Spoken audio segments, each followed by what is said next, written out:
What's good, my peopleizations?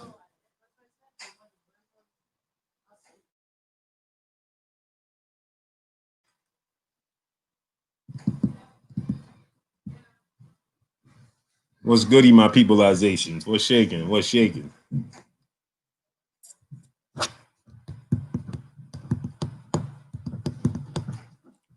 I need to get my brother Kurt Anderson in here. Critical battery, please charge. Critical battery, please charge.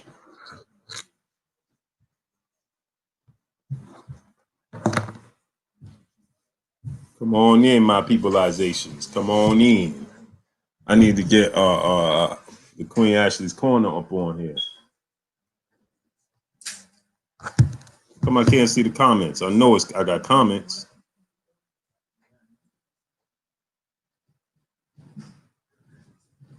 I know it's comments. There they go. There they go. Couldn't see the comments, man. Vado Newton, salute. New Jersey, salute. GMS, salute.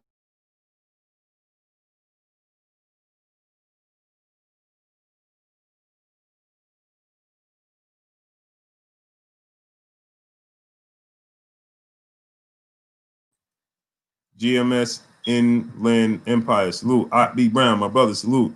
Intellectual Warfare, salute. Just Blaze, Jixer 1000, what's good? Main Event Mark, salute. Rico Taylor, salute. BG 313, salute. Kelly Johnson, salute. Rico Taylor, salute. Nathaniel Harvey, salute. My brother, CB Sports TV, salute. Carl Burrell. Go subscribe. Click on my brother CB Sports TV channel. Go subscribe to his channel. Doc Holiday TV, salute.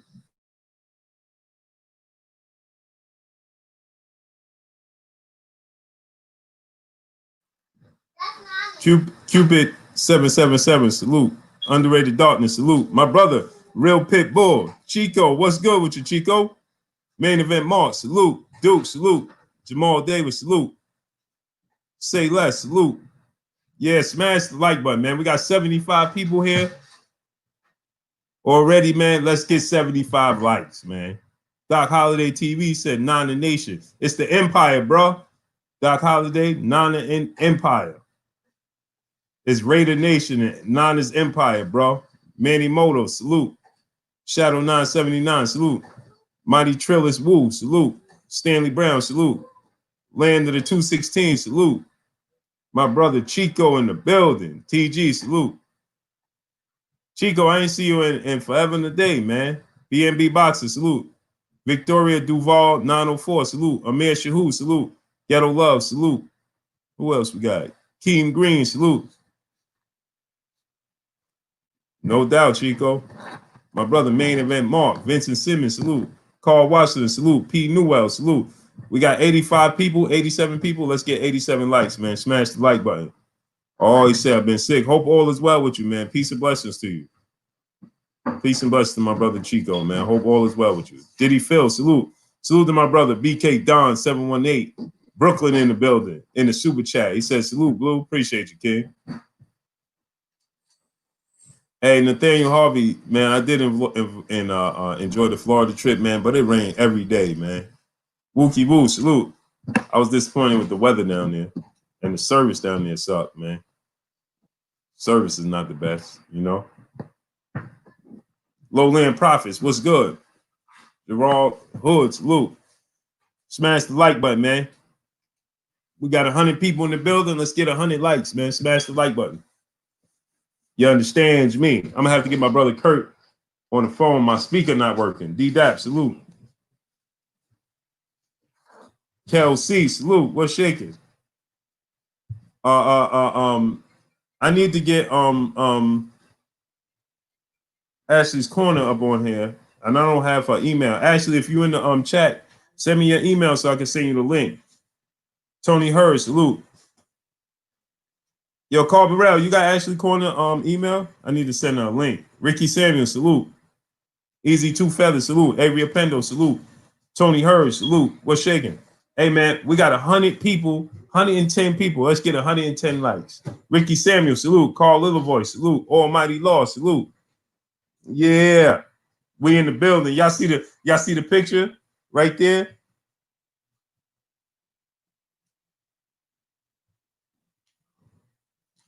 Yeah. Anthony Richardson, salute. Pito Frescobar, salute. Oh, man. Real 6 SB90, salute. Insha Allah, salute. Peace and blessings, King. Tay Brown, peace and blessings to you, Queen. How you doing? Tay, do you got Ashley's Corner email? I need Ashley's Corner email. Anthony Gaines, salute. Gerald Roberts, salute. My brother Pito Frescobar in the building. It's Frescobar season. What's good, my peoples, man? Just Blaze, Jixon 1000, my guy in the building. He said Gamboa had a shoe malfunction. And I think that played a part in him rupturing his Achilles. And so I heard a lot of Cash, salute. What's good with you? Oh, man. D-Mac 205, salute. Spiker Han, salute. Fonte Hash, salute. Tay said, I don't have the email. Man. Tim TV 212, salute. Marvinette, salute. If anybody got the Queen Ashley Corner email, I need it. Yep, the shoe malfunction hurt him, man. JC, salute. Edward Morris, salute. Denard Reed, salute. I think that I want Ashley definitely on here because she pays close attention to Tank's career. Denard Reed, my brother, what's good?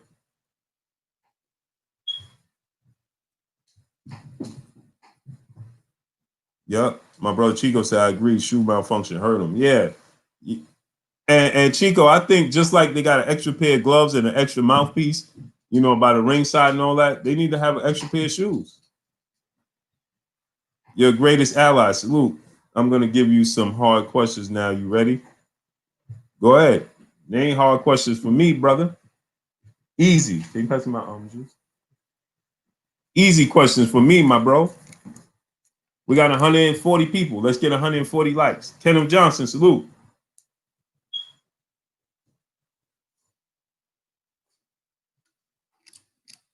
Oh, he said, I'm sure Miss Boxing got it, but Miss Boxing don't get off work till like 6:30.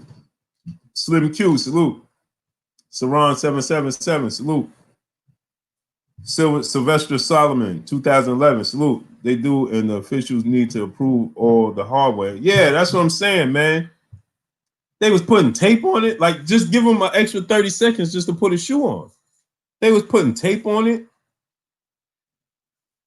I'm like, what are we doing here? The tape gonna make it more slippery than it already is.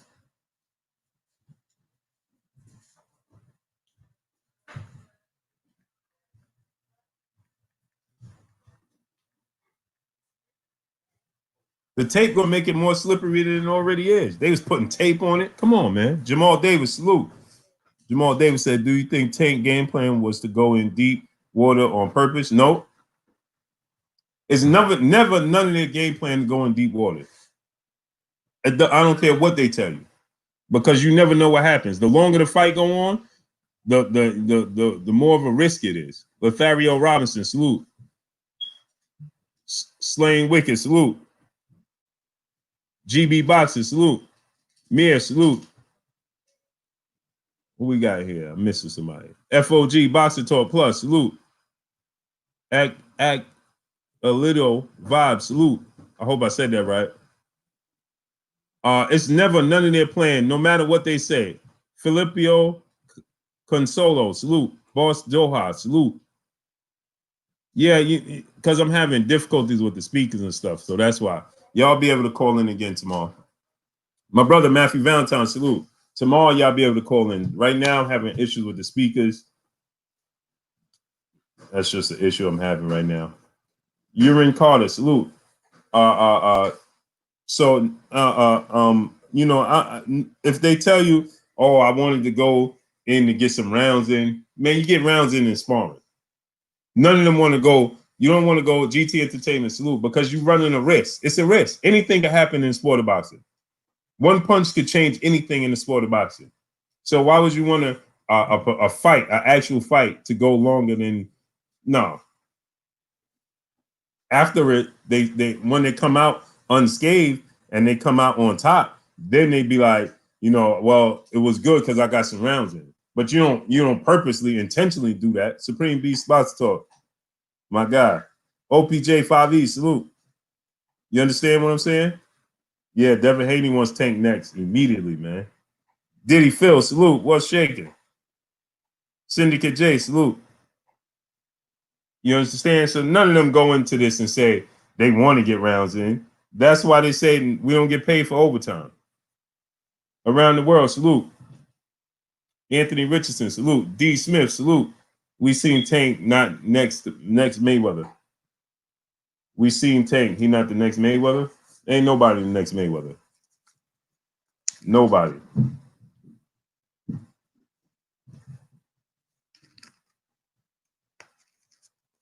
There's no next Mayweather. There's no next Muhammad Ali. There's no next Mike Tyson. Victor Colon, salute. There's no next. None of them. That's the problem. We too busy comparing them to yesteryear fighters, man. I want to see Tank and Teofimo Lopez. MVP of what? Question mark. Salute. KYT TV, salute. Eric R, salute. Gleeman Baker, salute. I want to see Teofimo Lopez, my brother, Boxing Conversations, Reggie Owens, salute. Anthony Jones, salute. The health of the 135, it only tell us that we will have a great 147 and 5. Chico, you couldn't have said that much. Say it again, Chico. You couldn't have said it. You couldn't have said it much better. That's a fact. Anthony Hernandez, salute. Ryan, salute. Andre Webb, salute. Thank you, brother, for your hard work. Keep up the great job, black man. Peace and blessings to you, King. I appreciate you. We got 200 people in here watching. Let's get 200 likes, man. Smash the like button. Smash the like button. If anybody has the Queen Ashley corner, because I can't find her on Instagram either for whatever reason. I don't know. Is my brother Callie in here? Callie Enigma? William Scroggins, salute. Is Callie in here, man? I know somebody got Ashley corner email. Monopoly Inc. Music, salute. I should have got it yesterday. Jonas Khalid, salute. Unreal. Anybody know her Instagram? Does Wilder have a flu? That's what Tyson Fury said. I don't know. I didn't ask him. I ain't gonna reach out to the champ. Hey, champ, you got the flu? Like, not Roja, salute. All business, salute. That's what Tyson Fury said. Listen, it ain't important for me when Tyson Fury said, "Oh, Wilder is not on ESPN and promoting the fight." Guess what he do? He 10 toes down with us. I could call him right now. He come on with us. So he linked up. He 10 toes down with us, and we promote him. That's it. And I can't wait till he fight Dillian White. I can't wait. There go my brother Kurt Anderson, aka Kurt Sugar. Kurt, what's good with you, Kurt? Blue Blood, what's going on with you, brother? Nothing much, man. The speaker is kind of messed up, so you could talk to the people, just make sure they can hear you, because the speaker's messed up. Can you hear me? Chat, let us know. Can you hear me clearly? Can y'all hear Kurt Anderson, Kurt Sugar, aka the historian?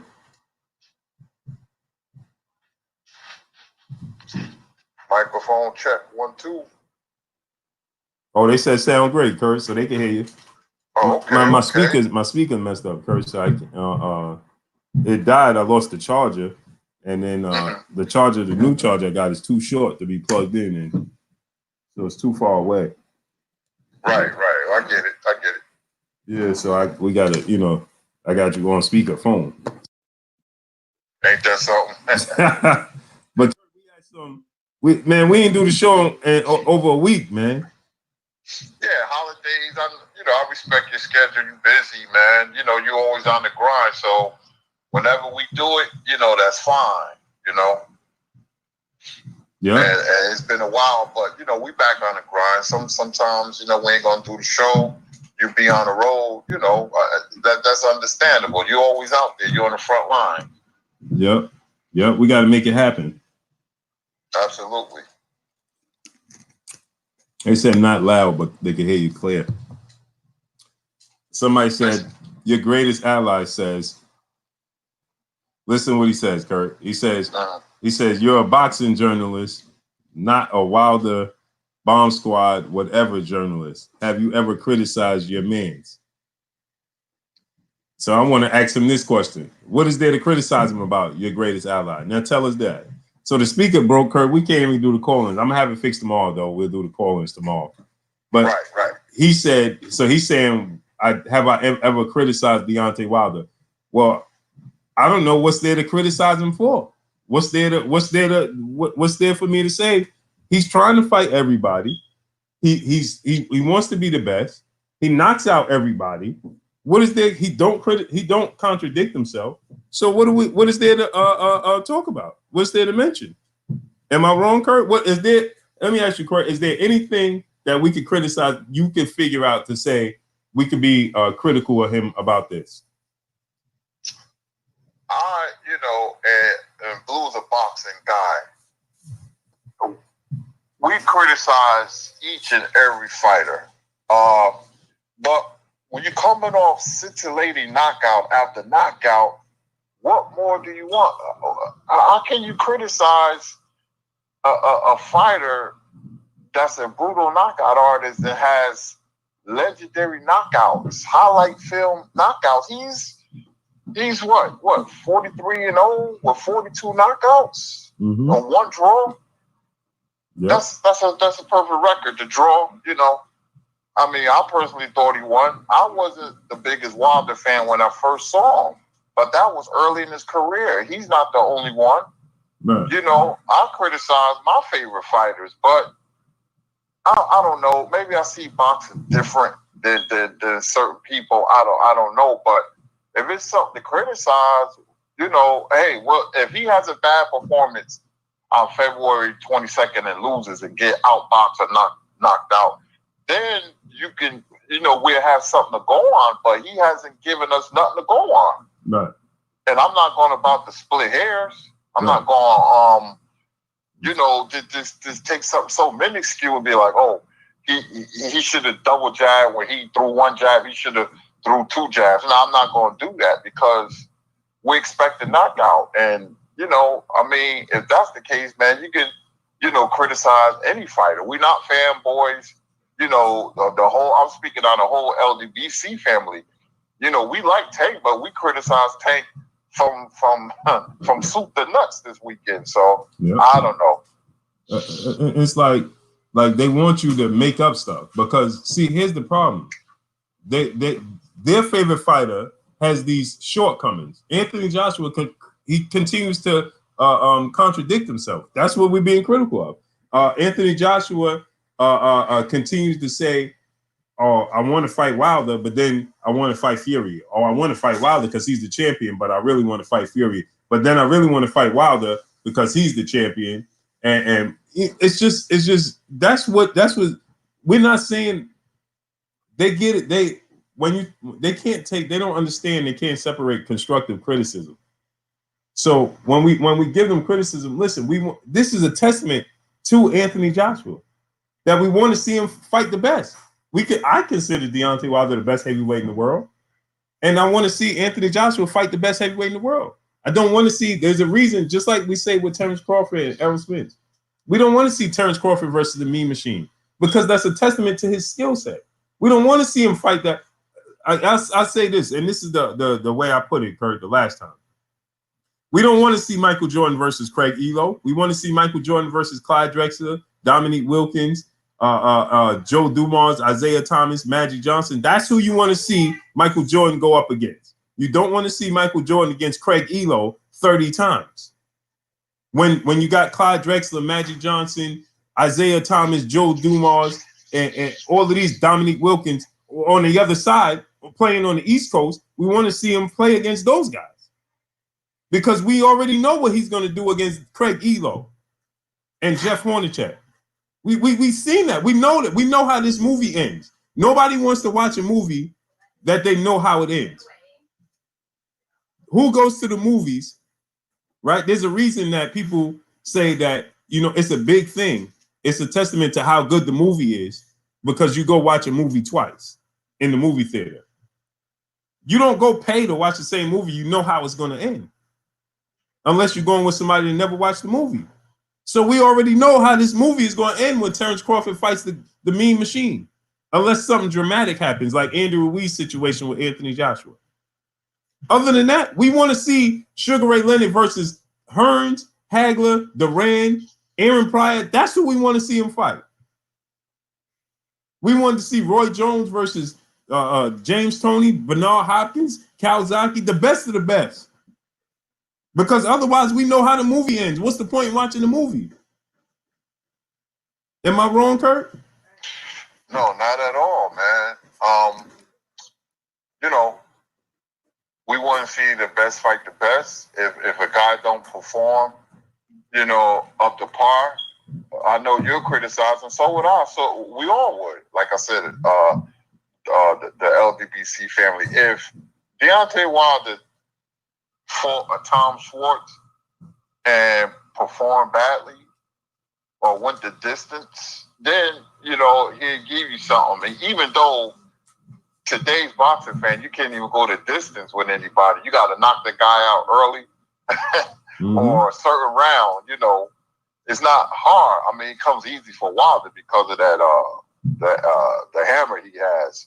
You know, but if Wilder struggle with Otto Wallin or Tom Schwartz, of course I'm gonna criticize. I'll be like, it was an off performance, you know, but every fighter struggles with somebody they don't supposed to. You have to understand those are laws of nature. You're gonna struggle. I remember Muhammad Ali had some off outings. He got knocked down against Sonny Banks. He was out on his feet against Henry Cooper. He struggled with Doug Jones, who was a very good fighter, you know. So it happens. And when Sugar Ray Leonard came back, he got knocked down against Kevin Howard.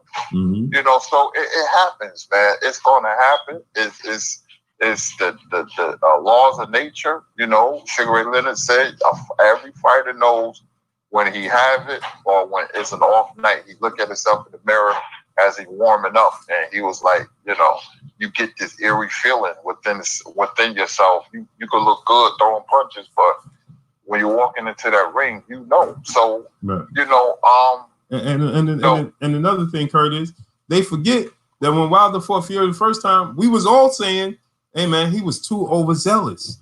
He wasn't accurate with his punches. He wasn't sharp." Last time I checked, that's constructive criticism. I think they want us to bury our fighters with shovels, right? You know, but yeah, we all criticize Wilder. I thought, you know, it was an okay performance because he got 2 knockdowns because he did better. He was telegraphing the right hand. I was all over that fight criticizing Wilder. I mean, you know, I know a fighter's gonna have bad performances, but you know, whoever said that, we do criticize certain fighters. When nobody was overly joyed that Errol Spence was going to fight Danny Garcia next. We was like, okay, we understand, but we want to see him fight Manny Pacquiao, push for that fight. We want to see him fight Terrence Crawford, push for that fight. Like, I don't understand how people just totally get off track with this. But anyway, Kurt, let's talk about this past weekend fights when with Gervonta Tank Davis, man. You know, I thought that, you know, now learning, Kurt, I don't know if you know, but Yuriorkis Gamboa ruptured his Achilles in the second round when he got knocked down.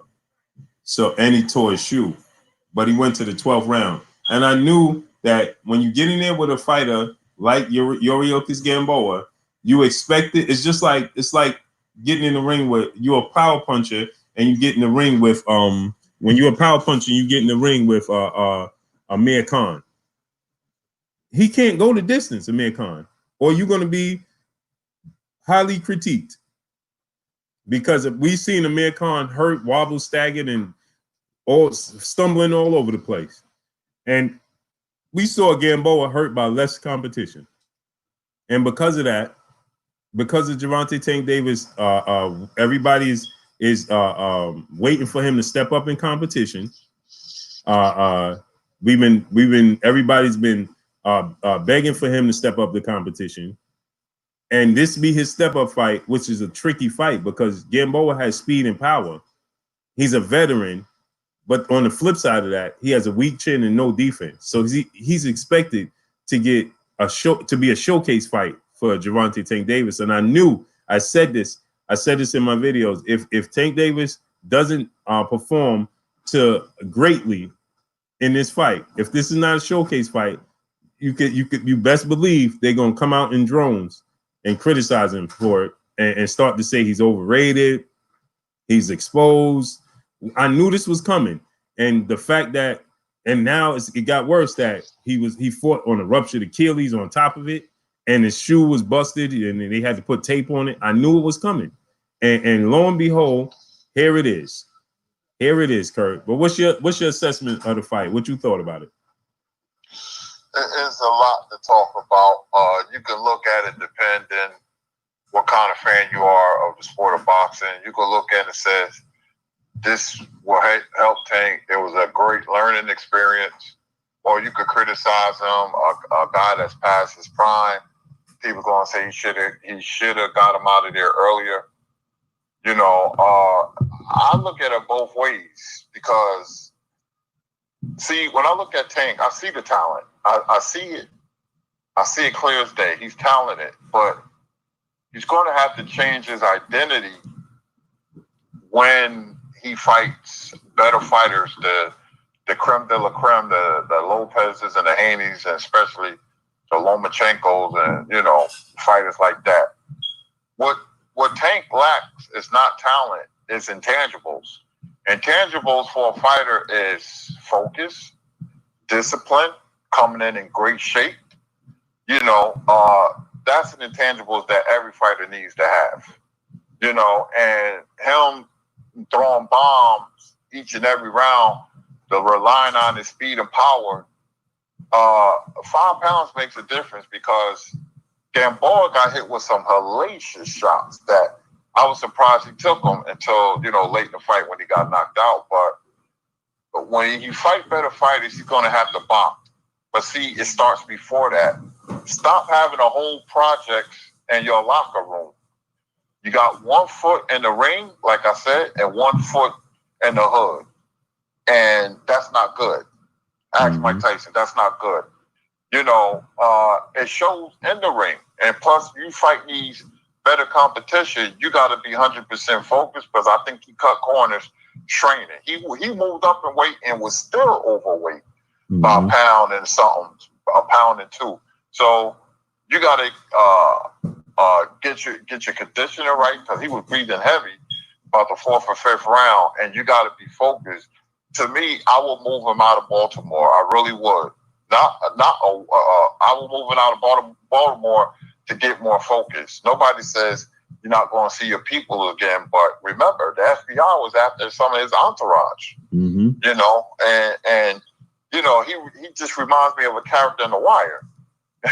You know, some of the dudes be with him. You know, Weebay be at his fights all the time. But you know, you got to take this craft serious, man, because a fighter responsibility is I have to train, be focused, and be disciplined so I can give myself the best opportunity to win a fight, especially a super fight or a big fight. Because if you don't do that, you're going to lose badly or get knocked out, because I can see Tank quitting against Lomachenko because he's so frustrated. And, you know, the talent is there, but it'd be a shame if he doesn't maximize his talent by getting focused. That's the magic word, focus.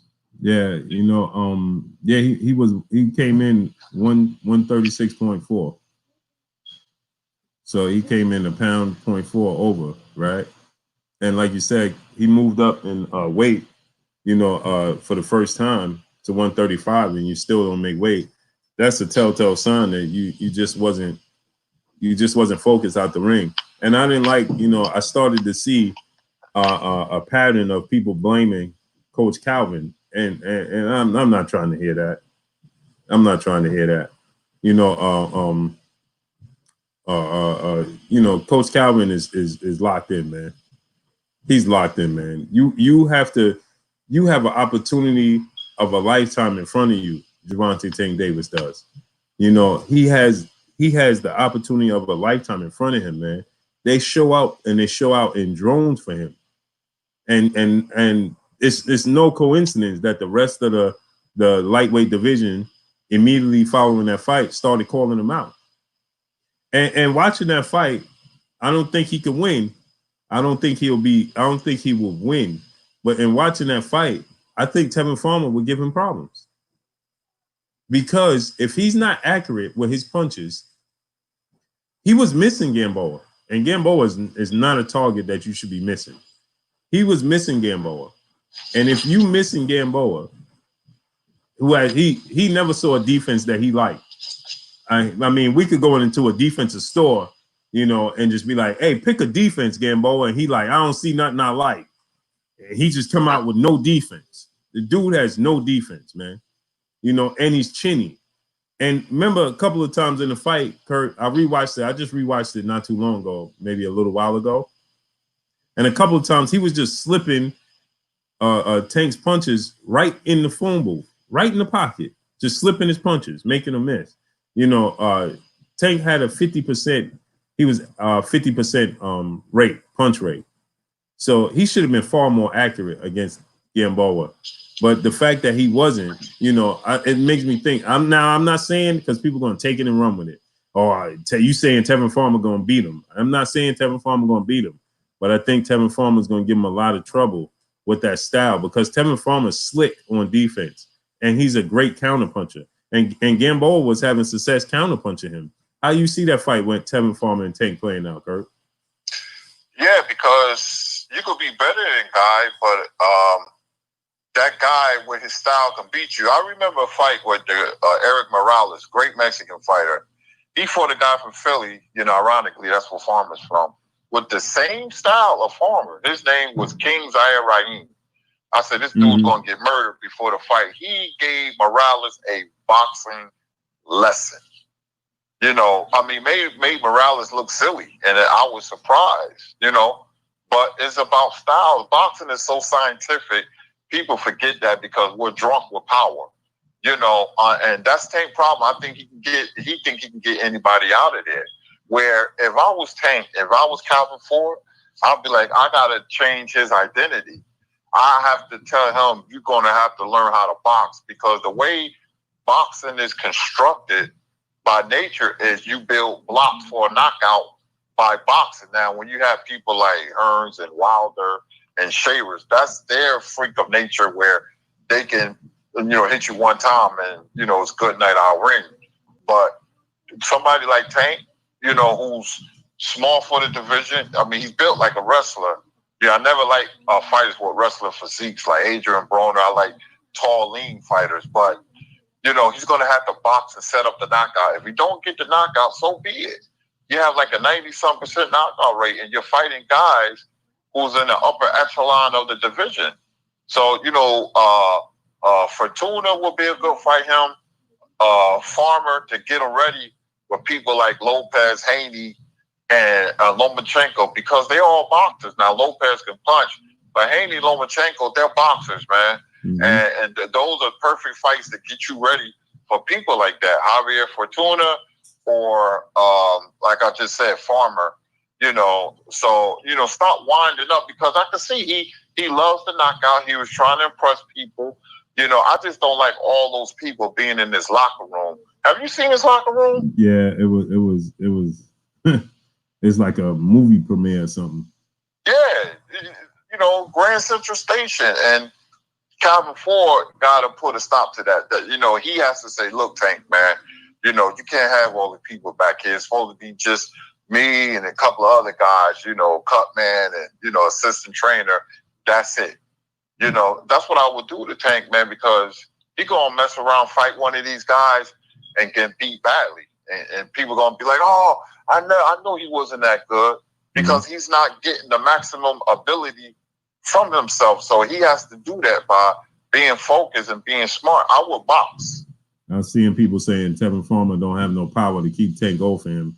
So he gets knocked out. See, that tells you that you're not paying attention to the sport of boxing. You don't need power to yes, it's good to have respectable power to keep people off you. But guess what? You don't see people just throwing caution in the wind and just blitzing Tevin Farmer. So he has some sort of power. Now, I'm not saying that he's Tank Davis or Teofimo Lopez or Richie Comey power, but he has some sort of power, because if that was the case, like they said about Floyd Mayweather, he had no power, then you would just all out blitz him. But that's not happening. Why? Because for multiple reasons. Tevin Farmer has a high ring IQ. He knows how to slip punches in a phone booth. If I can make you miss, I don't need to have power, because I'm hitting you with shots that you don't see coming. So that's what Tevin Farmer does. He makes you miss, and then he catches you with punches that you don't see coming. So it's not about power.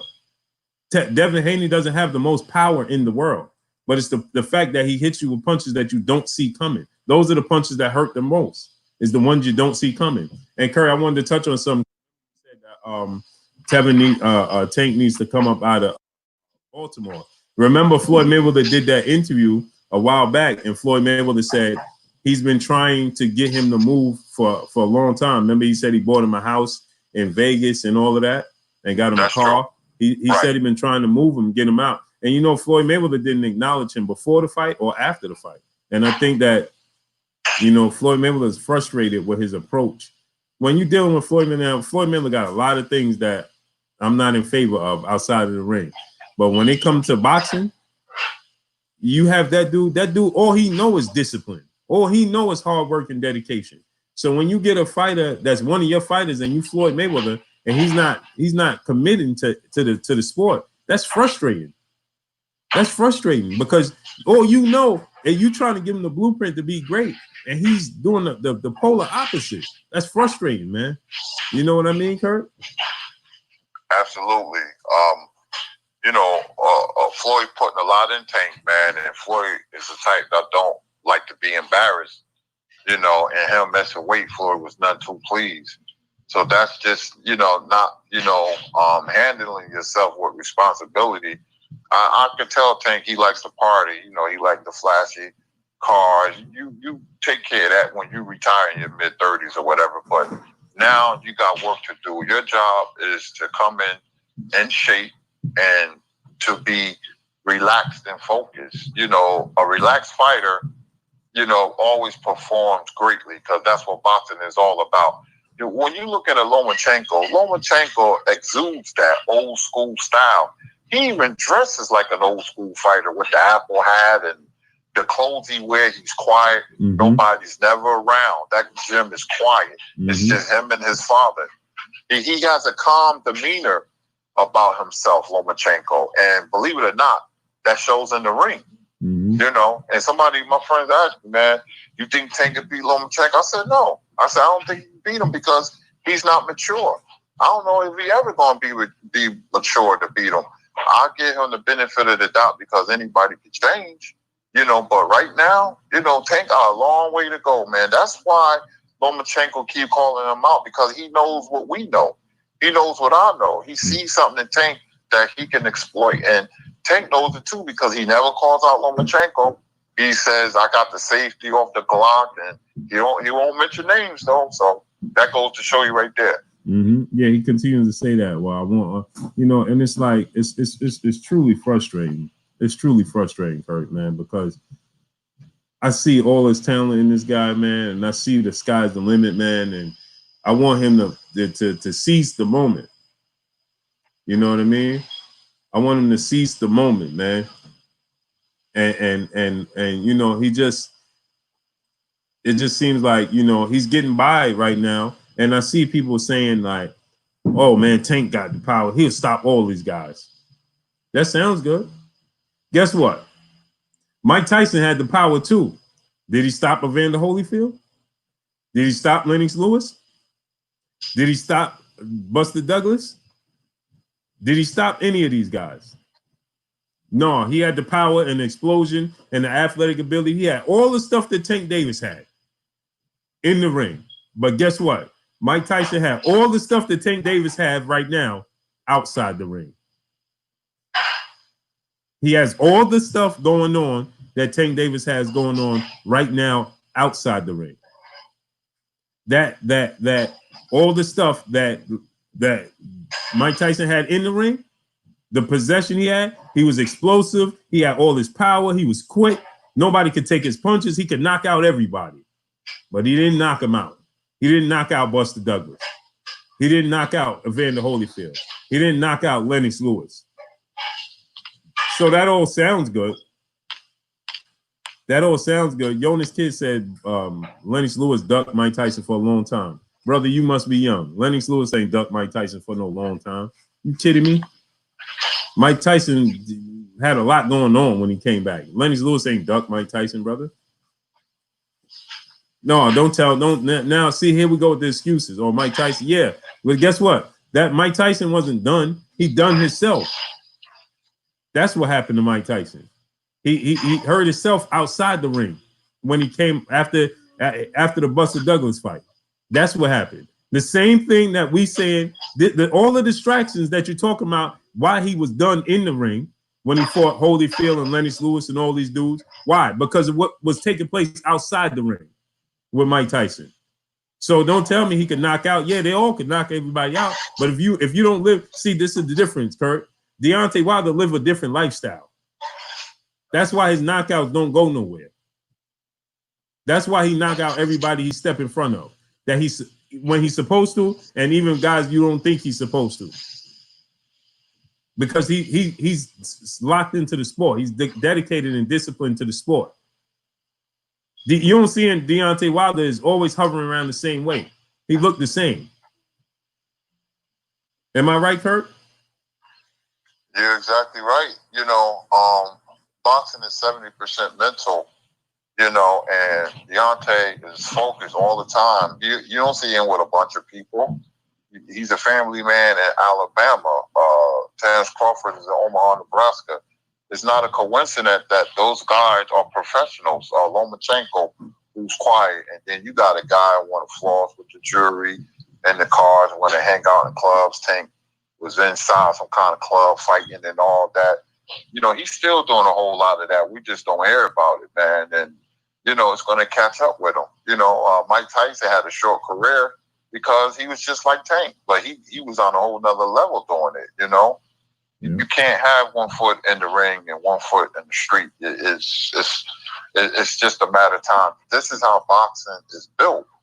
You must be committed and focused. Why you think Floyd had such a great career and Andre Ward and guys like that, because they was committed to their careers, So one thing I like about Lomachenko, like I said, he exudes the soul of an old school fighter. And him and his father is no nonsense. They're very business. Teofimo, is a clown and all that, but at least he take his craft seriously. I mean, he'll do a little this and a little that, but I think I just got a feeling with him, he's going to be more focused coming off the Kame fight, and we'll see about Tank. I'm not giving up on Tank. I mean, everybody's not going to go undefeated. Tank is going to take some losses, but let's see those top fighters he can beat. Yeah, and another thing, Kurt, I see people saying Vasyl Lomachenko has a glass chin. When anybody in the chat room seeing Vasyl Lomachenko stop, show me by raising hands. You show Vasyl Lomachenko stop to say that he have a glass chin. See, we just make up stuff as we go to defend the fighters that we like. We saw him drop by Linares, and we saw him rock by Luke Campbell and hurt, but you ain't never seen him stop. You never seen him knocked out. So why are we talking about he got a glass chin as if he got a chin of Amir Khan? You ain't never seen him with this glass chin. We never saw him with this glass chin that you speak of. So why are we acting like he been dropped and stopped? Yeah, we seen him hurt. So you figure with the athletic ability and explosive power from Gervonta Tank Davis and the speed, that I feel like he could hurt Lomachenko. But you ain't never seen him dropped and stopped to say he got a glass chin. You just making up stuff. We're just making up stuff. We can say that for Amir Khan because we saw it play out. We saw Amir Khan's chin come into play. We saw Anthony Joshua drop 4 times and stop. We saw Anthony Joshua, drop in hurt in other fights versus Dillian White. He was hurt in the Dillian White fight. We saw him dropped in the Vladimir Klitschko fight. So yeah, there's a resume there, a history of him showing that he's chinny. We haven't seen that with Vasyl Lomachenko. So where is this coming from? That's made up. You see what I'm saying, Kurt? Yep. Like, absolutely. Where are we getting this from? That's all in defense. And don't get me wrong, I love Gervonta Tank Davis. I just want him to focus outside of the ring. I have it like this. This is how I look at it, Kurt. I think that he could beat Lomachenko because I feel like Lomachenko is starting to show wear and tear to me. And I think that he's just small. I think that Tank should be able to, push forward. And if he's dedicated, right? If this is a fight he's 1,000% locked in and focused, I think that, he could beat Lomachenko. I think the Teofimo Lopez fight is a 50-50 fight because one thing we learned about Teofimo Lopez, you could have power and all that, like Richard Comey, but he gonna let his hands go. You're gonna have to feel his power. You're gonna have to deal with his power as well. And that's the question we're gonna see from Tank. Salute to Mr. Already in the super chat. Tank gotta stay focused for Tank, not for the trainer. Yeah, exactly. He gotta stay focused. So Abel Mahari, salute. What's good, Abel? But I just think that, and I think that Devin Haney is gonna beat him. I think Devin Haney just has the foot movement. I think he has the length. He has the ring IQ. He has the skill set. He has the speed, and he has the poise, and he has the discipline. The two biggest things for me with Devin Haney is that he has the discipline and he has the poise to stay focused, under control. And I think that that's the reason why he'll beat Gervonta Tank Davis, because the moment, the atmosphere, everything is not going to be too big for him. Teofimo Lopez, the moment is not going to be too big for him. And he's going to, I think the problem with Teofimo Lopez with Tank is that he's going to want to, if he gets hit, he's going to want to hit him. He going to want to let Tank feel it. He wants to give it back. When we dealing with Lomachenko, I just don't think that he has the power. I think that that's a fight where Tank is going to be the most focused. That fight, I think he'll go into seclusion. I think he'll go, I think he'll listen to everybody. That's a fight where I believe that, he knows what's on the line. And I think that he'll be 1,000% focused for that fight. They won't have to ask him, to come into the gym and, to cut the fat from around you or off and all of that type of stuff, man. What you think, Kurt? I know you said you don't think that he's mature enough to beat Lomachenko. The way you beat Lomachenko,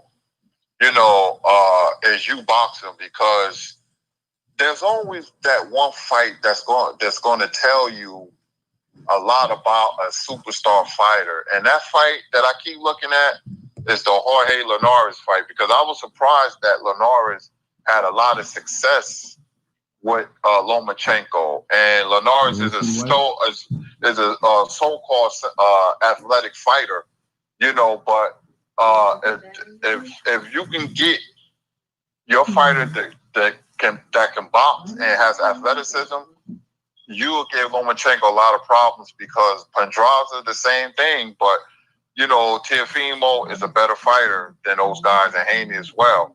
They will give Lomachenko a lot of problems, because Teofimo's big, plus he's athletic. See, that's the key, because Teofimo was successful against Comey because he let the knockout come by itself, and he saw the shot, and Comey was coming towards him. See, Comey had he should have used his jab, because he was having a lot of success, with the jab, but when he tried to exchange against Teofimo, that's when the knockout came. And when Teofimo tried to knock people out, he looked bad against Nakatani, because he tried so desperately to knock him out. And see, this is what happens when you have an athletic fighter who decides to box. The knockout will come. If it don't, you keep boxing. And I think he's going to give Lomachenko a lot of problems. That's a great fight to me. That's a 50-50 fight. I don't know what's going to happen in that fight, man. But Haney has the style to beat everybody because of his footwork. His footwork is better than everybody. And for a fighter, that's the key. Not the hand speed, not the power. It's the footwork. Footwork is everything in boxing. So let's see what happens. Tank can improve, but if I was him, I would start to box and use my speed and my power as gifts and let it come by itself. Like I said, build block for a knockout. If you don't get the knockout, so be it. And I think let me know what you think, Kurt. But I think that Teofimo Lopez is going to beat Vasyl Lomachenko. I think that I just got this feeling that he's just going. I think he's going to knock him out. I think he's going to knock Vasyl Lomachenko out. And what you think, Kurt? That's just a gut feeling I'm getting. Like immediately after the Coleman fight, I'm like, I just got this feeling like, and I could be wrong, but immediately after that, I was like, man, he gonna knock Lomachenko out.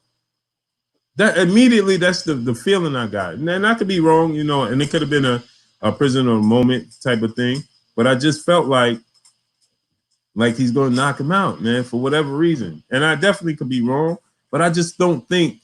And like you said, I saw the jab that Richard Coleman was having success with it, but when I saw him take Richard Coleman's power, when Coleman hit him a couple of times clean, I was like, I don't think Lomachenko could phase him. I don't think he could get in his head. You know what I mean, Kurt? I don't think he's gonna be able to, I think a lot of people when they fight Lomachenko, they have the wow factor. You know what I mean? They looking at Lomachenko and they're like, man, I'm in here with Lomachenko. And I just don't feel like Teofimo Lopez is going to have that respect for him, if that makes sense. Like what's the dude named before? Orlando Salido. Remember, Salido just didn't have respect for him. And I just think that Teofimo Lopez is going to go in there with zero respect for him. And it's just going to be a lot. Like he's going to be a lot to deal with for whatever reason. And I could be wrong, but what's your assessment on that, Kurt? Because I know you're a historian, so you know this. When that fight was being talked about and they was in the ring, I said, now we're going to see that they're going to bring the truth out of each other, because I know that Lomachenko, he fights in an aggressive manner now. He'll come to you.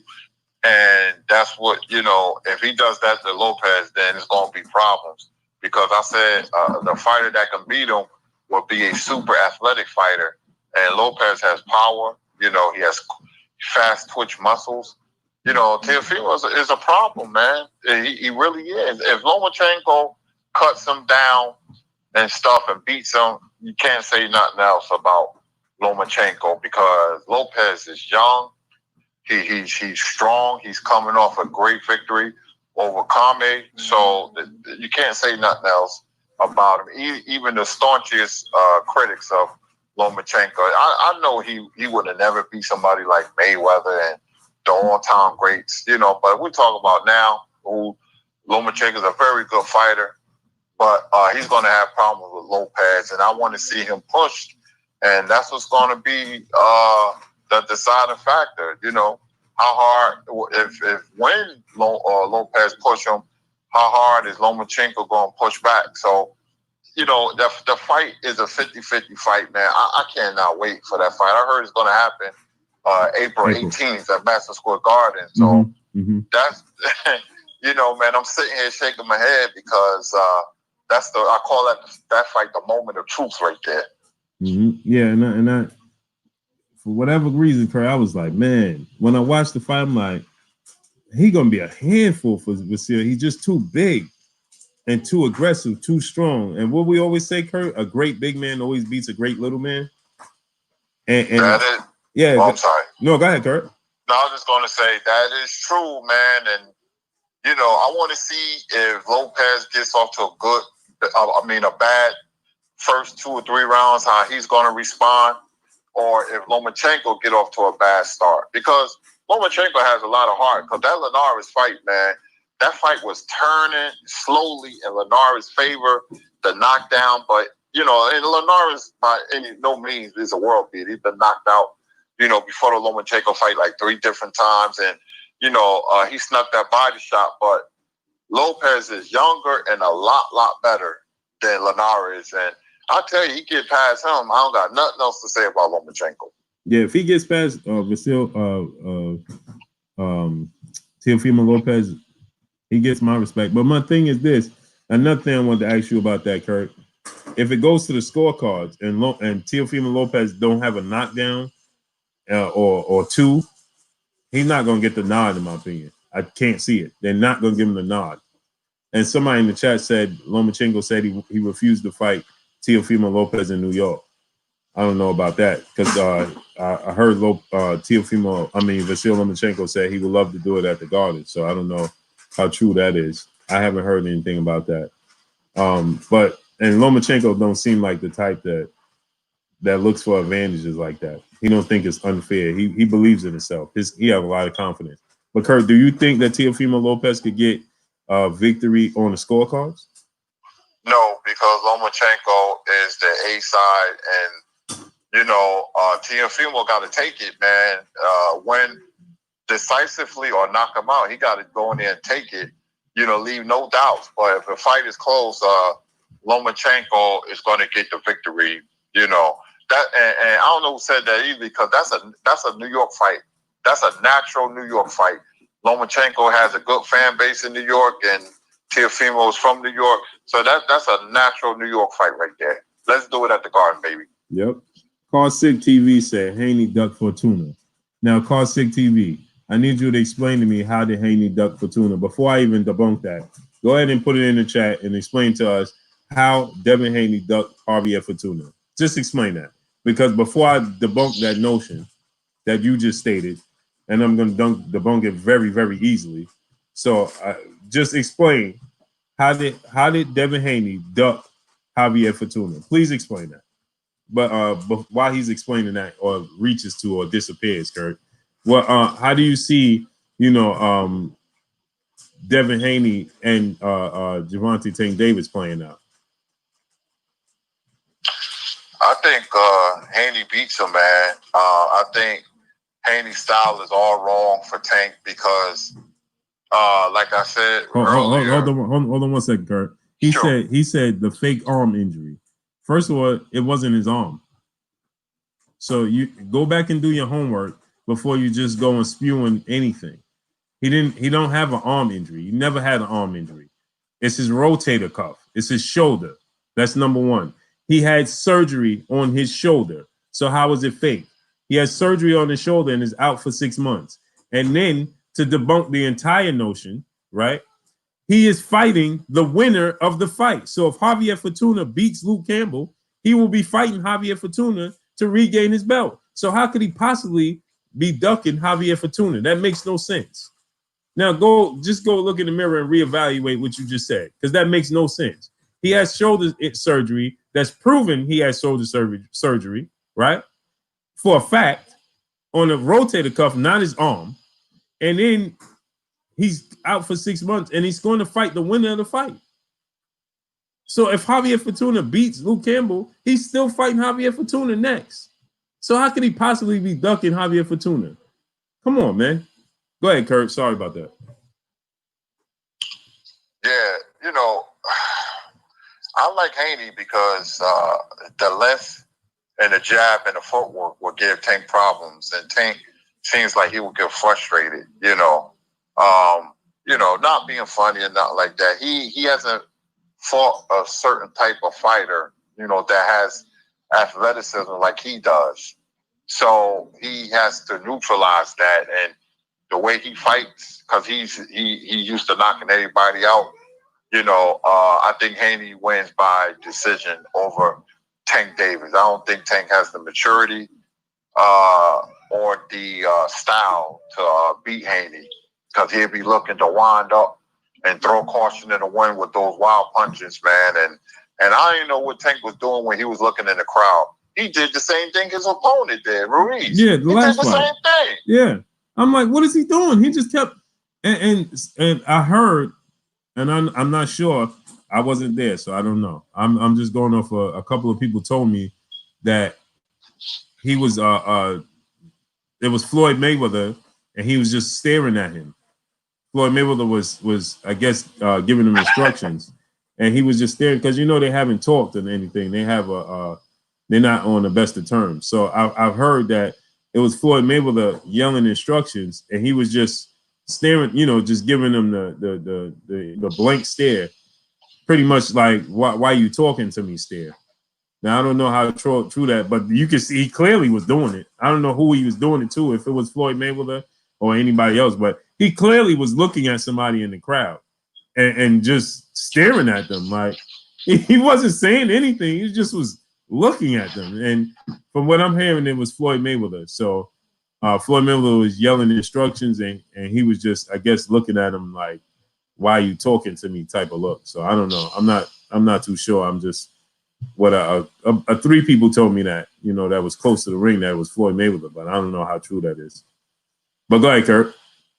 Yeah, I can see him paying attention to only Floyd, man. But Floyd think he has a Floyd Jr. and he's far from that, man.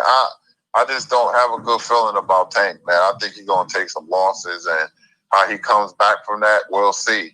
Now he can improve and prove me wrong, which I'm a Tank fan, but I'm not gonna cape for him. I see weaknesses, and it's not so much in the ring as out of the ring, which is even far worse than in the ring. So, let's just see, what happens. Oh, somebody said Tank said he was listening to the instructions from Floyd. Renee Box Young, no man, the speaker's not working, so I'll have to call in fix tomorrow.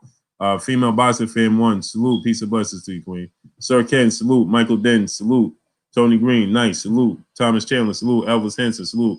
Tomorrow we'll take calls. Jupiter B, salute, because the speaker's not working. Tank Gainer Grips, salute. Todd King alive, salute. But go ahead, Kurt. Let me ask you this other thing, Kurt. How do you see, let's say Devin Haney, I'm going to give you a scenario. Devin Haney comes back, Javier Fortuna beats Luke Campbell, because I think that, before we even get to that, let me ask you this, just to clarify. How do you see Javier Fortuna and Luke Campbell fight going? I like Javier Fortuna. He's tricky. He's awkward. Certain fighters are just like, they'll bug you to death. And he's one of those fighters like Isaac Chilemba. Fortuna is tricky. He's experienced. I think he beats Luke Campbell soup. That's what I call him. But, I got him by decision. Don't be surprised Fortuna give Haney some problems, because Haney's is still a young fighter, and Fortuna is experienced. It's the type of fighter that can make you look bad at times, Mm-hmm. And we've been talking about Tank, Teofimo, and Devin Haney, but you got to remember something. They all coming off bad performances. Teofimo, before Kame, he fought Nakatani. He looked terrible. Haney didn't look so great the last fight. Even Lomachenko, to me, didn't look good against Luke Campbell. I was surprised it went that far. Tank didn't look good. So, all those guys are in a horse race. But right now, to me, Lomachenko is leading the pack until somebody knocks him off. Because I'm not sold on none of them until they fight each other. Then I can make a better assessment of them. But they fight a lot of showcase fight, even though he beat Kami. And I told somebody that Kami was going to lose, because Kami's best punch was a jab, and he pushes his punches sometimes, and that's how he got caught. You can time him, and that's what Teofimo did. But the jury is still out on all of those fighters except Lomachenko. Mm-hmm. So now you pretty much answered that. You Javier Fortuna and Devin Haney. You think that Devin Haney will beat Javier Fortuna, right? Yeah, but it will be a tricky fight, because Devin Haney makes a lot of mistakes too. And, I broke him down. He throws wide, gangly punches sometimes, and a smart fighter who throws short punches can counter Devin Haney. So it's not in the bag. Like, we pencil these guys as being great and want to give them the keys to the car, but he fights with a lot of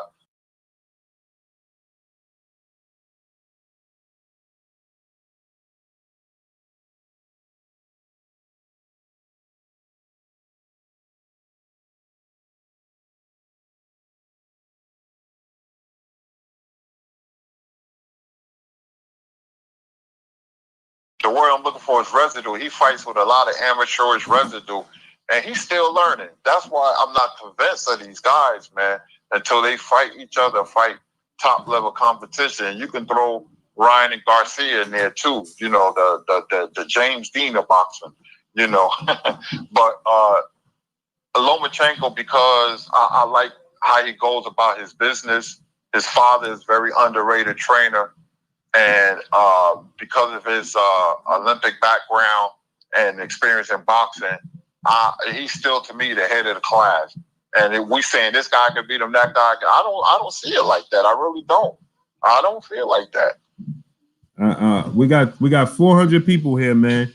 Let's get 400 likes. I don't know how many likes we got. Somebody tell me how many likes we got, man. But we got 400 people. Let's get the likes up, man. Smash the like button. We should have 400 likes. So let me ask you, Devin Haney gets passed because this is Jonathan Arsenaga is my son. What's up, baby boy? How you feeling? This division, man, is at a beautiful place. I have Ryan Garcia at the bottom out of all of them. But so let's say Teofimo Lopez beats Vasil Lomachenko, and then you get Devin Haney beating Javier Fortuna. Would it be a bigger fight? Well, obviously, if Vasil Lomachenko beats Teofimo Lopez, it'd be a bigger fight for Haney and Lopez. I mean Lomachenko. But how would you see a fight with Haney and Teofimo Lopez going? That's a good fight. Haney footwork will give Teofimo problems. Haney is getting away with a lot of stuff because of his natural athleticism. I ain't saying he can't fight. He can fight. Teofimo was frustrated against Nakatani, and he said he don't want to fight tall fighters anymore. That's not good because if Haney athleticism, footwork, and if Teofimo can't hit Haney, he's going to get frustrated. I know. I can see that in him. He's a very emotional fighter. Things needs to go his way. If they don't, then it's a problem, But Haney can win that fight just by boxing. It's not going to be the most exciting fight in jabbing, and sort of like Joshua did Ruiz, and he'll beat Teofimo. But Haney makes mistakes too. So Teofimo can win that fight because he has explosive power and fast twitch muscles. He can catch Haney. Yeah. But I got Haney winning. Now, how would you see a fight with Haney and Lomachenko? Let's say Lomachenko beats Teofimo Lopez. How you see that fight playing out? If they fight another year and a half from now, I like Haney. But if they was hypothetically fight this Saturday night, I like Lomachenko because Lomachenko he fights with aggression. I love when he's aggressive. He throws short punches. He breaks you down now. And, Haney throws wide, long punches, a boxing terminology.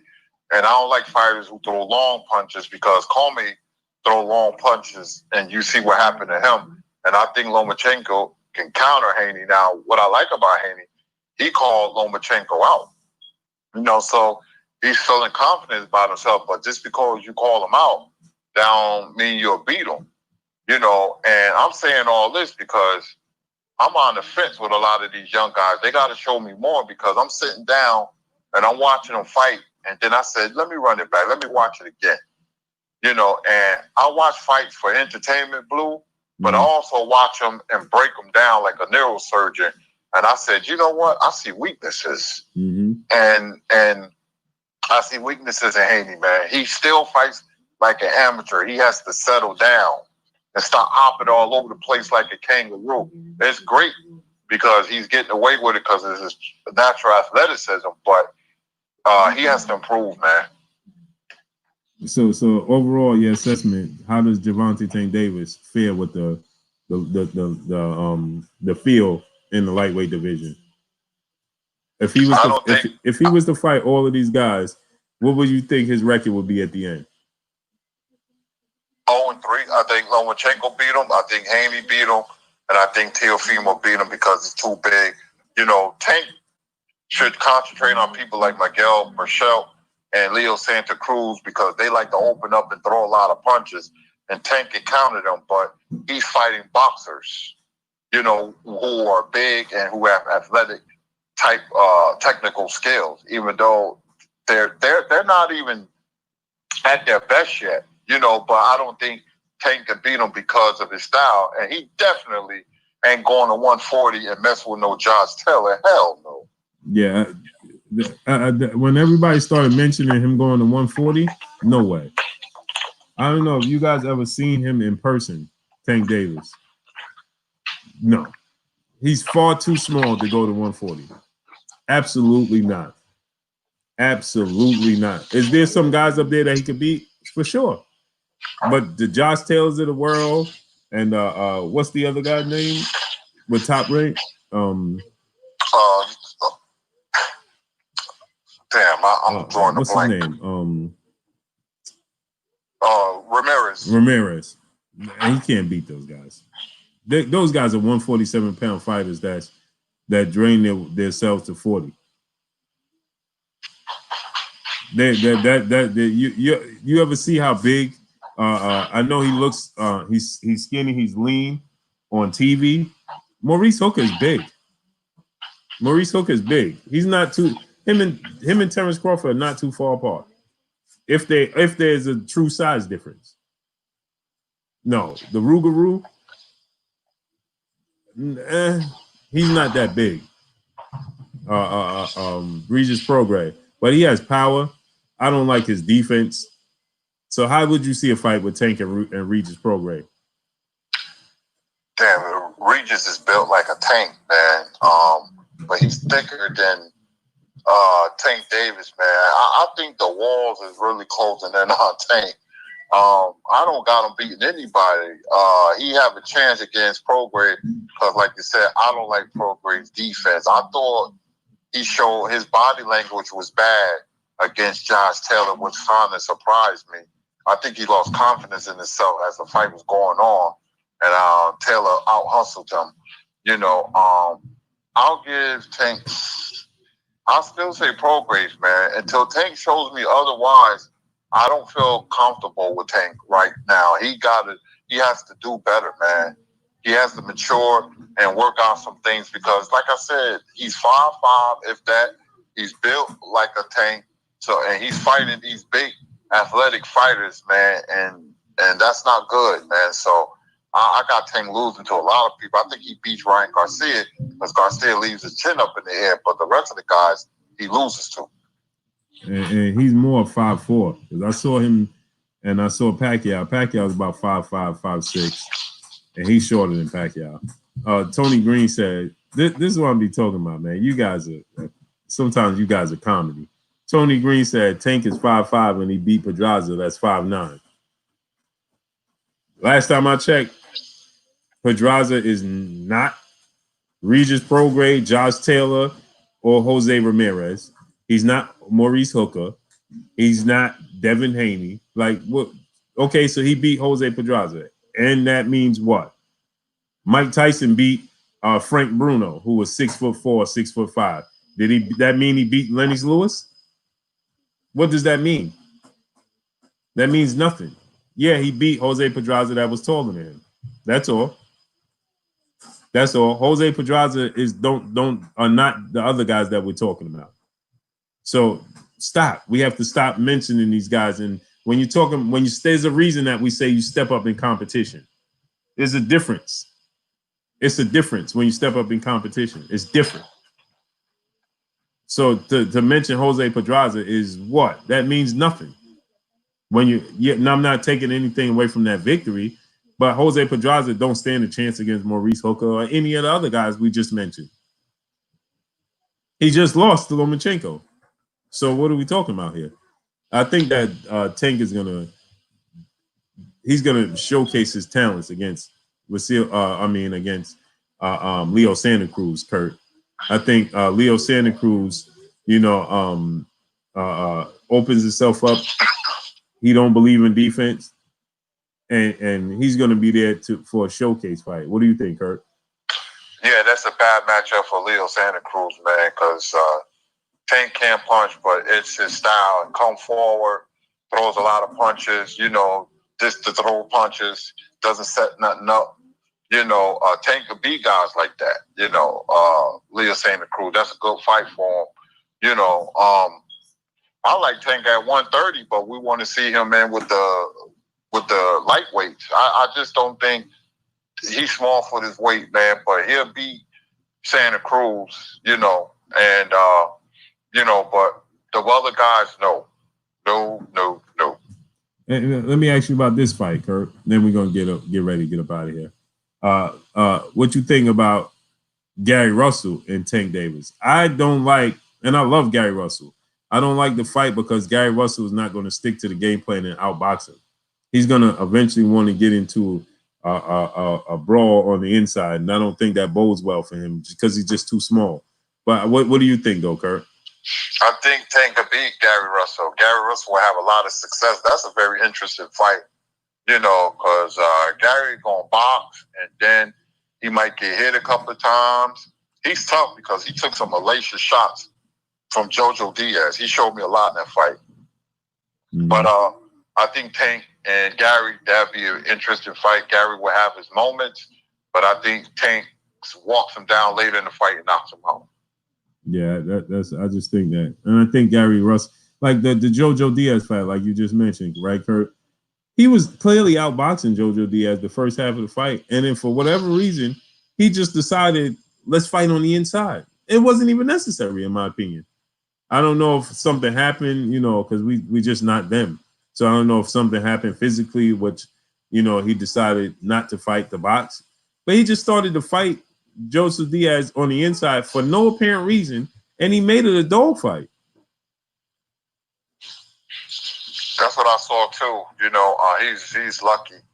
Diaz got a little bit tired. He was hitting him with some heck of body shots, man. I don't see how Gary took it. He's tough, but against Tank, because I think he'll lose late in the fight by TKO. I think Tank catches him, but I can see him beating Tank in the first half of the fight, and then getting careless and getting knocked out. He's just too small. Low Culture TV said y'all don't like Tank. Cool. Nah, man. When you listen, when my son does hold on. Let me ask him this question though before you even get into that, Kurt. Yeah. Low Culture TV. At what point first of all, let me ask you, why do you say we don't like Tank Davis? Just answer that question. Why don't we like Tank Davis? Why are you getting the idea? Because, okay, there's a boxing match, right? And there's only two people getting the ring. So because we say, oh, this fighter could beat this fighter, that means we don't like a fighter? What are we talking about here? We don't have to be in agreement. I don't have to agree with you because you're a fan of Tanks and you feel like Tank could beat everybody.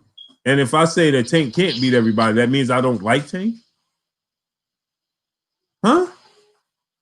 I don't get this. I don't get it. This is what's wrong with the sport of boxing. This was wrong. I love Tank Davis. I love Teofimo Lopez. I love Devin Haney. The sport of boxing, I always say this, is in great hands. The future of the sport of boxing is in great hands to me.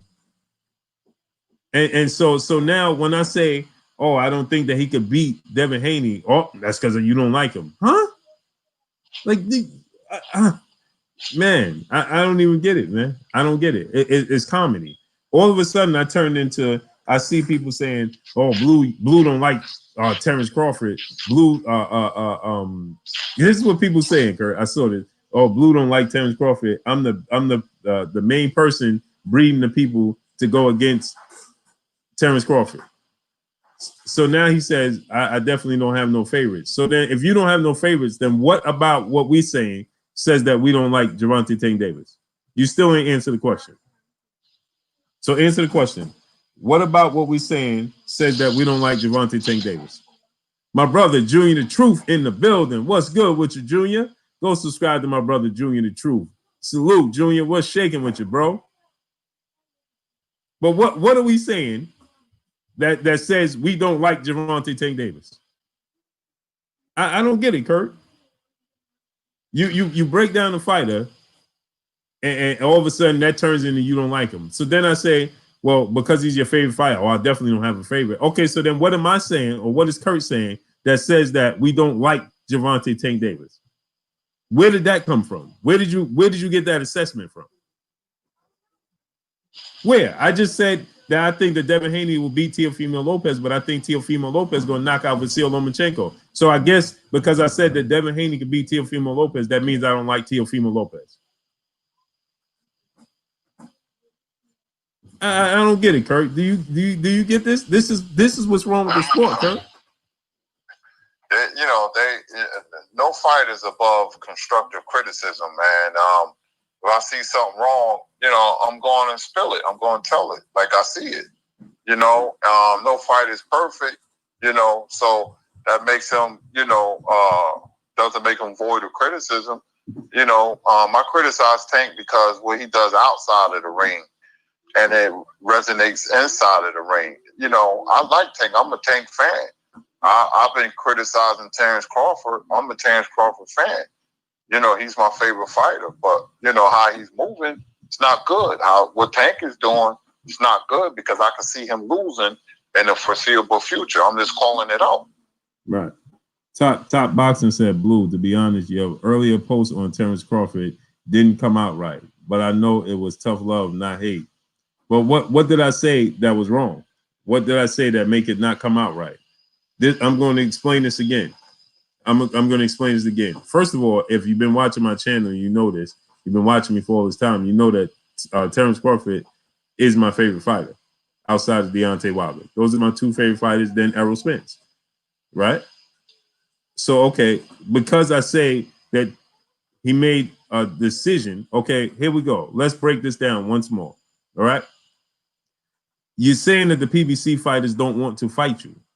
Sean Porter is a PBC fighter, and he's offering his services, right? So you can't have it both ways. So people would say, well, Sean Porter does what Kenny Porter says when it came to Errol Spence. Okay, now Kenny Porter is clearly stating over and over, anytime somebody asks him, Kenny Porter saying we want the Terrence Crawford fight. Is Sean Porter not a PBC fighter? Or is he or is he not? Yes, he is, right? Danny Garcia knocked out Amir Khan. Facts, right? Danny Garcia knocked out Amir Khan. Danny Garcia's career went up since the Amir Khan fight. Amir Khan's career went down since the Amir Khan fight. And I'm talking about them fighting each other. Okay? So now, once they fought each other, one career went up, the other one went down. So offering Danny Garcia less money, $4 million less money than you offered Danny Garcia, and your promoter, top-ranked CEO and promoter, Bob Arum, states that he has no interest in doing business with Al Haymon and the PBC for a Sean Porter or a Danny Garcia fight. What does that tell you? That tell you everything you need to know, especially when Terrence Crawford himself comes out and says, tell Bob Arum, call Bob Arum. He leaves it in the hands of Bob Arum. So if you leaving it in the hands of Bob Arum, and then Bob Arum says he has no interest in doing business with Al Haymon and the PBC for fights with Sean Porter and Danny Garcia, then what does that tell you? It's simple mathematics, right? He said that Danny Garcia and Sean Porter are not worth negotiating for. They're not good fighters. This is what Bob Arum said. Then Bob Arum said regarding the Kell Brook fight, Kell Brook, we don't have no money in the budget for Terrence Crawford to fight Kell Brook. This is what he said. This is a fact. This is what Bob Arum said, right? Okay, so then you eliminate Sean Porter, PBC fighter. You eliminate Danny Garcia, PBC fighter. You eliminate Kell Brook, the zone Matchroom CEO fighter. Okay, so that only leaves, and it leaves just like Bob Arum stated, Errol Spence or nothing.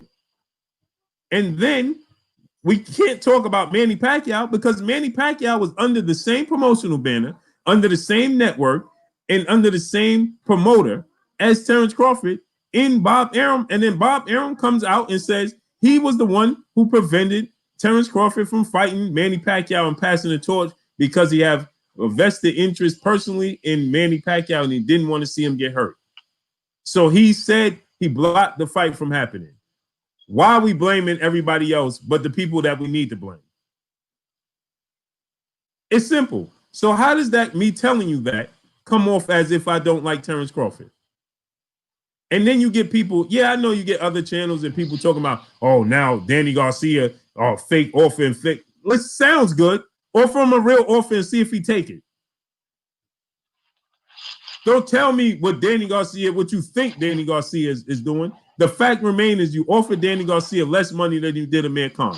And Bob Arum came out and said that Danny Garcia is not worth negotiating for, and he's not a good fighter. Period. Now, don't tell me that Danny Garcia it don't want to fight Terrence Crawford and all of that. Stop it. Offer him a real offer and then let him turn down a serious offer, and then we can say Danny Garcia didn't want it. But don't tell me hypothetically because you just want to back anything that Terrence Crawford said. That's ridiculous. Am I right, Kurt? Exactly right. You're exactly right. But Kurt, then we come off as, oh, we don't like Terrence Crawford. How am I not saying I don't like Terrence Crawford? I just gave you another scenario. I give you another one. I don't want to see Michael Jordan against Craig Elo. I don't want to see Michael Jordan against Jeff Hornacek. I don't want to see Michael Jordan against lesser Mark Price. I want to see Michael Jordan against Clyde Drexler. I want to see Michael Jordan against Magic Johnson. I want to see Michael Jordan against Dominique Wilkins. I want to see him against the best of the best. Hands down, period. And then Terrence Crawford again came out and stated, right? He didn't think it was Errol Spence's fault. And he said that Errol Spence wanted to fight with him. How we conveniently leave out these problems, these comments. We can't conveniently leave it out. He said that it's not Errol Spence. Errol Spence wanted to fight. He thinks it's the promoter. He blamed his promoter. He said it's my promoter and it's his promoter. This is what Terrence Crawford said. So how am I coming off and not liking him? No, what I said that Terrence Crawford needs to grab the bull by the horns and force Bob Arum to make the fights. Period. Am I right, Kurt? Right. You know, Bob Arum put Terrence in a bad situation. Terrence put himself in a bad situation, man. It just gets on my nerves. So if we see something that's not right, you know, what the fighter is doing, we're going to call him out. I don't care who it is. I don't care if it was Sugar Ray Robinson. I don't care who it is. I'm going to criticize him. Right. Nobody's above that. And Nobody. Chico, that's wrong, Chico. He said the root of the problem, Bud, has been blocked from the belt holders. No, he hasn't. Manny Pacquiao is a belt holder. Manny Pacquiao was on Top Rank. Manny Pacquiao was a top ranked fighter, and the fight didn't happen. Had nothing to do with PBC. And the PBC don't want him to drop the belts. Here's the thing. Sean Porter is wanting to make the fight. Why are we not seeing the fight? It has nothing to do with Terrence Crawford being manipulated or anything of the nature. Why are we not seeing Sean Porter fight? The person that he just did an interview with the zone. So people like to make it that I am trying to push a narrative against Terrence Crawford. So no, I'm not trying to push it. I'm going off of what he said. He just did an interview with the zone, and he just said he has no interest in Sean Porter. Last time I checked, Sean Porter is a PBC fighter and just fought a Fight of the Year candidate fight with Errol Spence and was a WBC champion. This is what are we talking about here? We have to. This is the problem with the sport of boxing, and this is why these guys they get in their feelings this way, because we choose to pick and choose who and when we want to say anything about.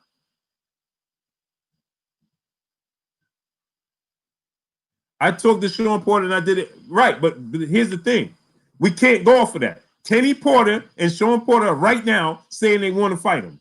That's it. That's it. Kenny Porter right now is saying, I'm waiting for the call. Contact us. Let's make it happen. That's it. Why are we going through all of this other stuff? It's starting to sound like the situation with Anthony Joshua and Deontay Wilder. And if he can't get the belt situation, because there's only 2 other belt holders, why do we continue to say this? Like, we're trying to act like he can't fight everybody to have a belt because Errol Spence just suffered a horrific car accident. So we don't even know what's going to take place with Errol Spence yet. There's nothing set in stone with him. So let's leave him out of this because he has the WBC and the IBF. So there's only 4 belts. Errol Spence has 2, Crawford has 1, and Manny Pacquiao has the other one.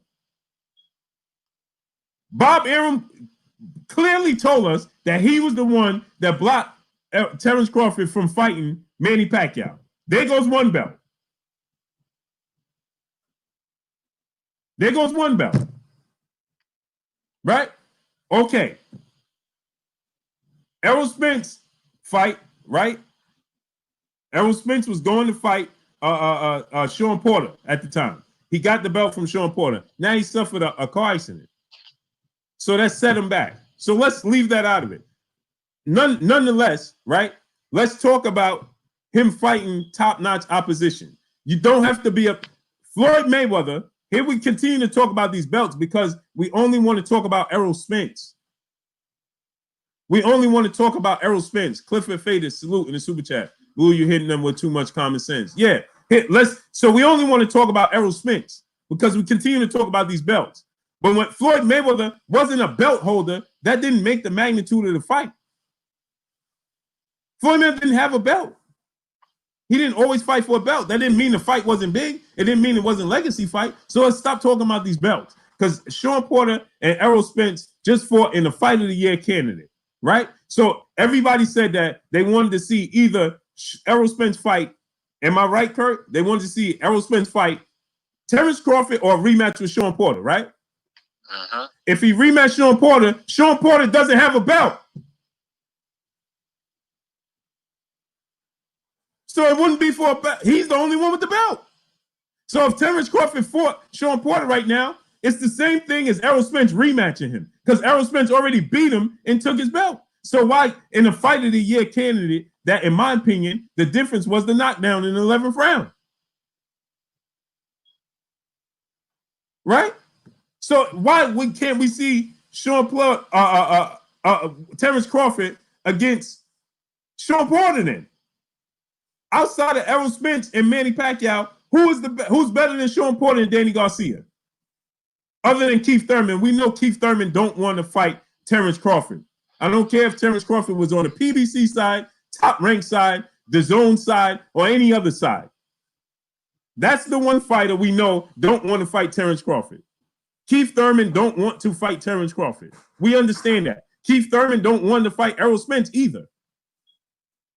This is nothing new. We understand Keith Thurman doesn't want to fight Terrence Crawford, and he doesn't want to fight Errol Spence, who's on the same side of the street as him.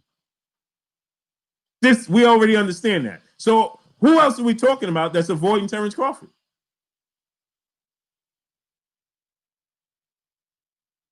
I don't get it. So why do we continuously? He has to fight Errol Spence. Yes. At some point, that's the biggest fight. But if you're not gonna get that fight, give us the other fights. So you can fight Kavaluskas, the Mean Machine. You can't fight Danny Garcia because Danny Garcia don't have a belt. Who else is Terrence Crawford gonna fight right now? He fought Jose Benavidez. He didn't have a belt. He fought Jose Benavidez. He didn't have a belt. And anybody gonna confuse Jose Benavidez with being a bigger draw in the welterweight division than Danny Garcia and Sean Porter, or even Kell Brook? You just fought Amir Khan that didn't have a belt, and Amir Khan was done. Amir Khan just fought. What was the dude name he fought? Kurt, and got dropped. I forgot. He was getting dropped in that fight. A fight. It was supposed to be like a comeback fight for him.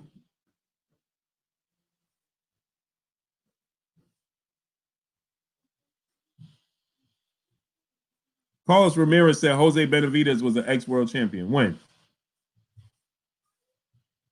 What belt did he have at welterweight? Vargas. Vargas is the one that Amir Khan fought. And with Amir Khan, thank you, Elvis Henson, boxing brain.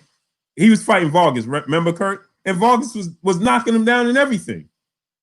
I remember that. I think he knocked him down, what, 2 or 3 times, right? Yeah.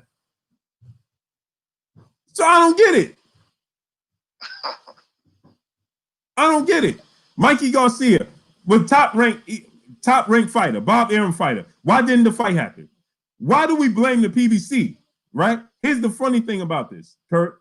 We blame the PBC, but Manny Pacquiao and Mikey Garcia was on Top Rank with him in the same umbrella. Why didn't he get the fights then? Let me guess. The PBC was preventing him from fighting Mikey Garcia and Manny Pacquiao when he was on Top Rank, huh?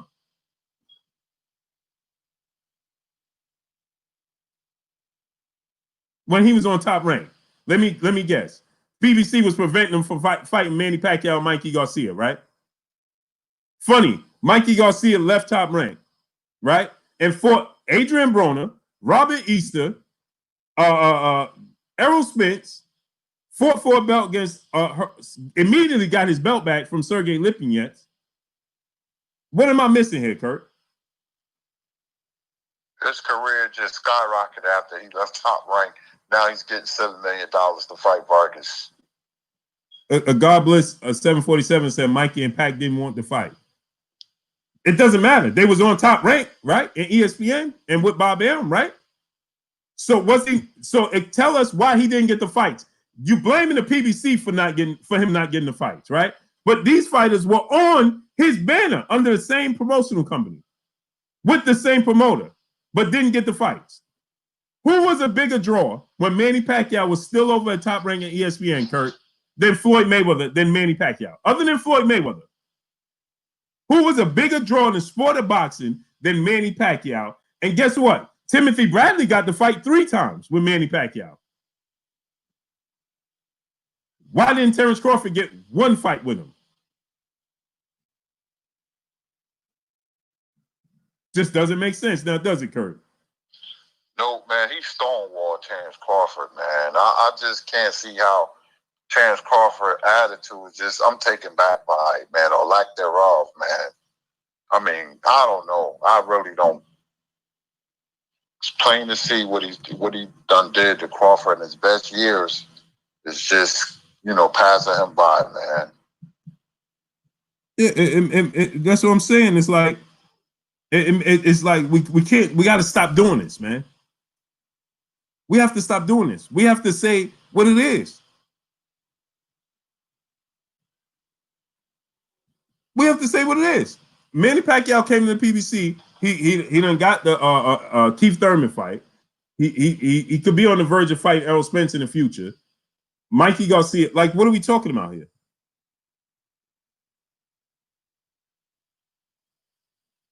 So what I'm saying is this.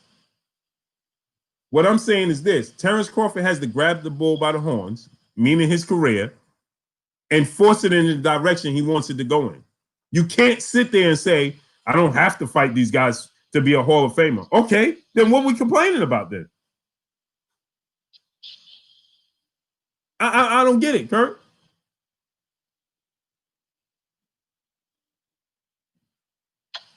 Well, if the Crawford Spence fight is not made, because if that fight gets made, but we don't know when is Earl coming back, man. That's a long ways off, man. I'm not as confident as I used to be, man, with that fight being made. It's just that I just don't know why Crawford re-signed with Top Rank. It's baffling. It's mind-boggling, to be honest with you, because I thought we was going to have a round robin. He don't want to fight Porter. So, Terrence Crawford is the kind of guy, man, one day we can wake up and be like, he's retired. And that's what's going to happen. Right. And my thing is this, right? We have to continue. We have to stop as boxing fans. Yes, you could be. I'm a huge Terrence Crawford fan. But you have to go in the direction You have to call a spade a spade. Plain and simple. And stop listening to these people just trying to push a certain agenda just to get a certain amount of views or a certain amount of people just to be on their side. So they'll tell you anything. Oh, Danny Garcia wasn't this, or Danny Garcia didn't do it. They don't know what they're talking about. We have to get on the same page as fans of the sport of boxing to get what we want. And Bob Arum clearly states that he prevented Terrence Crawford from getting the Pacquiao fight. So why would you think anything other than after that? Why would you think that he wouldn't prevent him from fighting? This is the thing that confuses me, Kurt. Bob Arum comes out and says he don't want to negotiate with them for Sean Porter or Danny Garcia, and he prevented the Manny Pacquiao fight, right? There's no money in the budget for Kell Brook. This is Bob Arum. He's the head honcho, last time I checked, right? Am I right, Kurt? Is Bob Arum the head honcho, yes or no? Absolutely, he is. Right, and that's what I'm saying. So Bob Arum comes out, Kurt, and he says, there's no money for the Kell Brook fight. I'm not going to negotiate for Sean Porter or Danny Garcia because they're not worth negotiating. They can't sell out. They're not good fighters. This is what Bob Arum says. And then he says, I blocked the Manny Pacquiao fight for Terrence Crawford, but he pretended as if he wanted the Manny Pacquiao fight as a passing of the torch fight for Terrence Crawford. He kept mentioning it, right? Remember that, Kurt? He kept mentioning, I'm trying to make the Terrence Crawford Manny Pacquiao, but the whole time he never had any intentions of making the fight. Nope. So, but yet we could come out and still blame everybody else, huh? When somebody show you who they are, believe them. He showed us who he is. Simple. And he'll tell anybody to listen that Vasyl Lomachenko is the best fighter he ever seen and he ever had. Vasyl Lomachenko lost to a guy in Orlando Salido who's a journeyman. Terrence Crawford never lost. And we back. It was us when they were trying to prevent the fight, the undisputed fight for Indongo with Terrence Crawford. They were trying their best to prevent that fight from coming to fruition. It was us, Kurt, that continued to push and continued to say, give us this fight with Indongo for undisputed. We was the one that contacted the IBF and all this for us to get this fight. They wasn't going to make the fight. He in no way, shape, or form respects Terrence Crawford. Right. In no way, shape, or form. He puts him in New York where he should be fighting in Omaha, Nebraska. You know, he puts up roadblocks. But he didn't want Bud to become a star, or else he would have given the Manny Pacquiao fight. You know, I mean, he's been a detriment to Terrence Crawford, man. Right. You know, so we gotta call a spade, man. Spade a spade. He comes out, Terrence Crawford comes out one day and he says, it's not Errol Spence's fault. Errol Spence wants to fight. It's the powers that be behind the scenes. I didn't say that. Kurt didn't say that. Contrary to popular belief, they'll have you believe it's the brothers in the LDBC that's just pushing this narrative. But Kurt didn't say that. I didn't say that. Nobody said that. Terrence Crawford said that. Out of his own mouth. I'll say this again. Terrence Crawford out of his own mouth said that Errol Spence wants the fight and is not afraid of him and is not avoiding him. Terrence Crawford said it's the promoters. That's who I have to blame. So what changed? Because from then he fought Sean Porter and then he suffered a horrific car accident. So now all of a sudden Errol Spence is the one ducking? Make that make sense. That makes no sense, right, Kurt? No, it don't make any sense, man. You know, but Terrence Crawford, I blame him because he should have took control of his own career, man. You know, when he beat Jeff Horn, I was so excited for the welterweight division, Blue.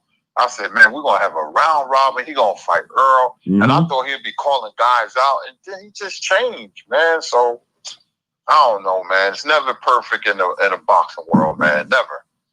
I say the same thing, Kurt.